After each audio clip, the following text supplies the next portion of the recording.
How to make a second Clash Royale account on iPhone.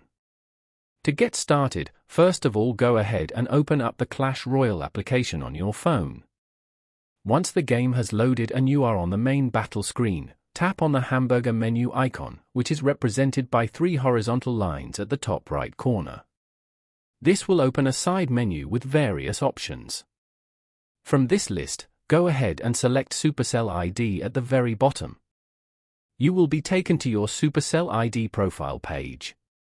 To access your account settings, tap on the gear icon located in the top left corner of the screen. On the settings page, you can see your player ID and the email you are logged in with.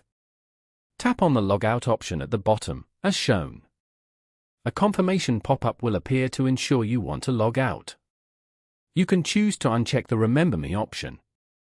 Tap the Logout button to confirm. The game will then close your current session and restart from the beginning, presenting you with the start screen.